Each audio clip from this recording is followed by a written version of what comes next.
Hey, what's up guys? Matt here coming to you from Laidlaw's Harley-Davidson. So today I'm going to be showcasing a bike that belongs to my friend Brent, and I want to thank him for allowing me to feature his bike here on the YouTube channel. So this isn't a bike that we did at our shop. This is actually a Roland Sand build, and I took it up to our shop to have it detailed, and I couldn't help but do a little filming on it and throw up a video on it as well, because this is a bike that I would consider like a top 1% bike that you're going to see on the road. It's just really well done, and obviously there's a lot of really expensive equipment on here that I think a lot of people will be interested in taking a look at.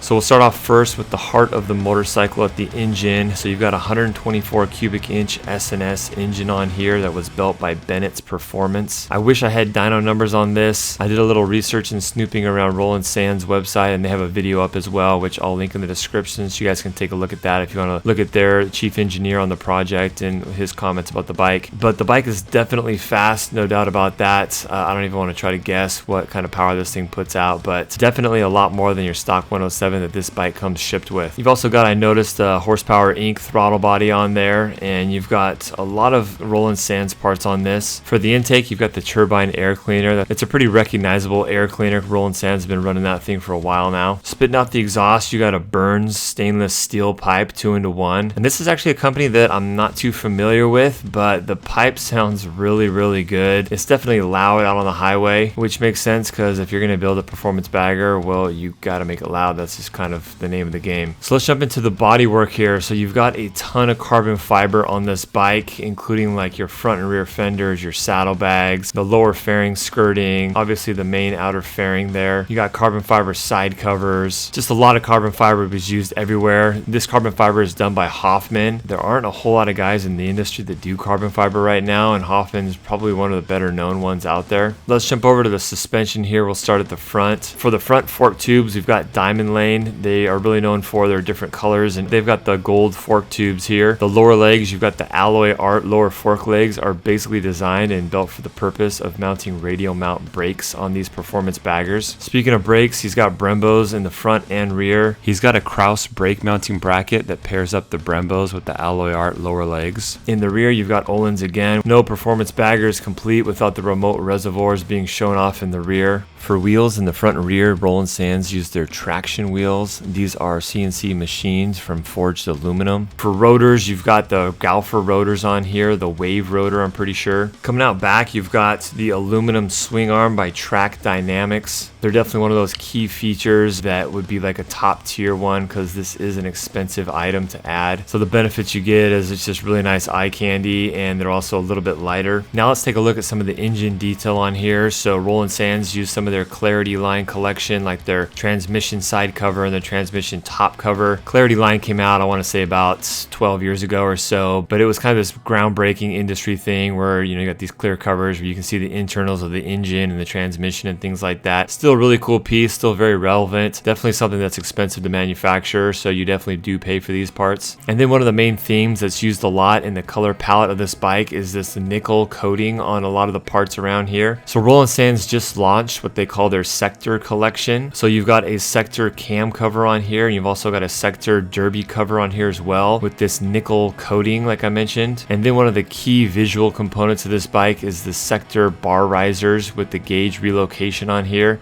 Again, with this nickel plating. This is part of the Sector collection like I mentioned. There's a couple different versions of these risers. This one has the pullback in it. Of course, you have to have your T-bars on any performance bagger. One of the nice things about this nickel plating is it has a really thin coat, as opposed to say something like black or chrome, where it's a little bit thicker and you lose some of that detail in the CNC machining of these parts. And then moving up to the hand controls, you've got Roland Sands grips on here, and they went all out with the brake master cylinder and clutch master cylinder done by Brembo. This brake and clutch is really high-end stuff, mostly used on like high-end sport bikes, and because of that, the two reservoirs, the brake and clutch master cylinder reservoirs, are actually Ducati parts or done in carbon fiber. Definitely a cool look that you don't see too much in the Harley-Davidson world. Another thing they did up on the hand controls is, as many of you know, Harley-Davidson switched back to a cable clutch on all their baggers, and so this bike was converted to a hydraulic clutch. And they used the Barnett clutch on this, which is a little bit more performance clutch, suited to handle the load of the motor a little bit better, I'm sure. As I was riding it, the clutch felt really snappy and really nice. I prefer a hydraulic clutch over a cable clutch. For the snappiness, I just feel like the hydraulic clutches always feel tighter and more consistent. I don't like that feel of an out of adjustment or stretched clutch cable feel. They did stick with the belt on this bike. We've built a couple of these performance baggers to this caliber before, and we usually always stick to the belt. You know, a lot of people will say, oh wow, you're driving so much power to the rear wheel, why don't you use the chain? That way you have a little bit more strength and you're not snapping belts. The truth of the matter is, guys, the belts still, the pros still weigh out the cons. These belts are still very, very strong, and unless you're really doing a ton of burnouts and maybe wheelies and things like that, there's really no reason to go to a chain. With the chain comes all the maintenance, so the belt in the long term is just a better solution for most Harley riders. For floorboards, you've got the Roland Sand's traction collection that they also put this nickel plating on as well.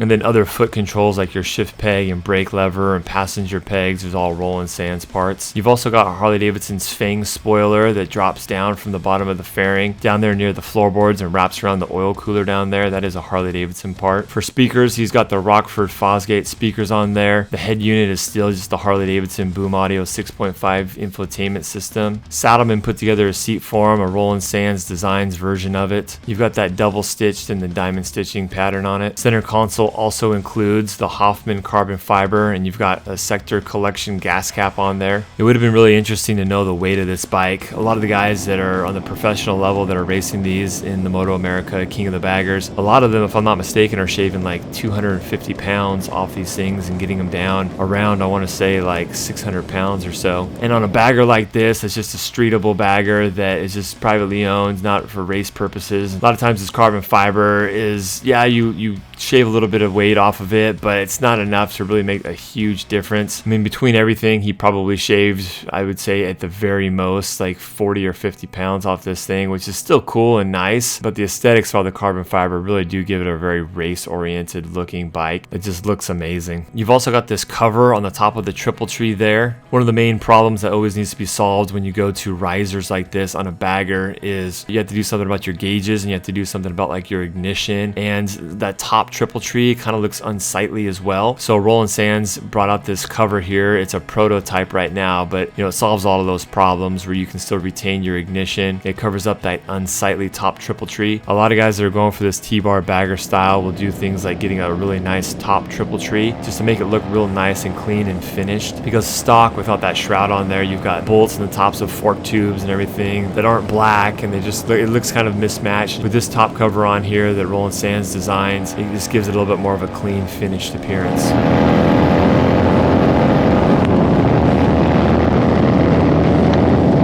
In the tail end, I believe both the sissy bar, the pad, and the luggage rack are all genuine Harley-Davidson accessories. And then Roland Sands definitely left their logos and touches throughout the bike, on the fenders and things like that, just to let you know that this is an official Roland Sand designed road glide. Riding the bike was amazing. This thing is a beast. Like most Milwaukee 8 engines that have been converted from a stock engine and like the stock tune up to a higher performing, higher horsepower producing engine build, the cruising RPM range gets a lot higher, and the red line gets bumped as well. This thing didn't like to be anywhere below 4,000 RPM. Yes, if you're putting around town, no big deal, but you can tell just out on the highway at 4,000 RPM, you're just walking speed at that point. And then once you get up about 5,000 RPM, 6,000 RPM, that's where you're really starting to burn gas. Speaking of burning gas, I feel like this thing definitely is burning a lot more gas than a stock bike. I did about 65 miles on it, and I probably went through a half a tank of gas on here. But anyways, amazing bike, amazing build, incredible parts on here, incredible job by Roland Sands. Let me know what you guys think in the comment section below. We'll see you on the next one. Later.